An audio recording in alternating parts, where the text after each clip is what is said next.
Hey, I'm Lainey, and for this special occasion speech, I chose to do a toast that one may give at a wedding.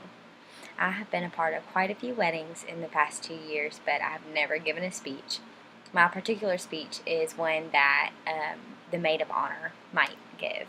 So, here's my speech. Hello, I'm Lainey Newman, Karen's lucky maid of honor.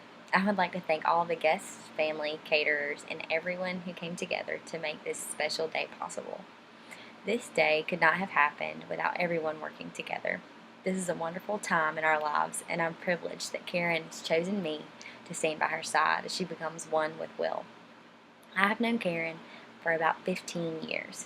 We grew up dancing together. We weren't close when I began dance, and to be quite frank, I was extremely intimidated by her. I thought she was beautiful and such a great dancer, so I let myself believe that she thought that I was some dorky little 8-year-old. Years passed, we both matured, and we began to joke, laugh, share some nerves at good competitions. Most times our nerves turned into laughter, though. I can promise you that we both missed those days more than either one of us could put into words. We grew apart as more time passed, and we didn't become close friends up until a few years ago. Little did I know we'd become more like sisters than just friends. Will came along and swept Karen off her feet, but I, on the other hand, got much a slower sweeping effect. I'm protective over her, so I had to test him to make sure that he would be a good fit for Karen.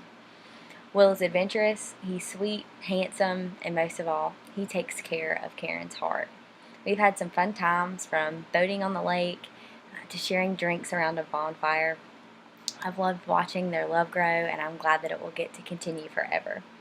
Though marriage may not always be simple, and you will have to go through and overcome trials, I know each of you will have each other's best interest in mind, and that you'll fight for one another.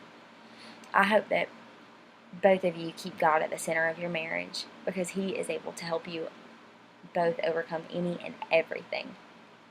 Here are a few tips that I found that would be helpful for the future. Number 1, always choose to be each other's best friend. Number 2, honor God in your relationship. Number 3 is respect each other. Number 4 is publicly honor your spouse. Never put the other down, especially in front of your friends. You'd love to be a witness to them. Act more like Jesus. Number 5 is keep private matters private. Don't bring stuff up in public that you want to stay within your household. Number 6 is to try to stay out of debt. Number 7 is you must both remember that marriage is never 50-50. Always put 100% into your marriage, like on your part. Number 8 is take interest in your spouse's interest. That's super important to me. Number 9 is love in verbs and not just words. And number 10 is the most important thing to me, is to depend more on God than your spouse. I wish you both all the joy in the world, and I love you both so much. So cheers to Mr. and Mrs. Will Johnson.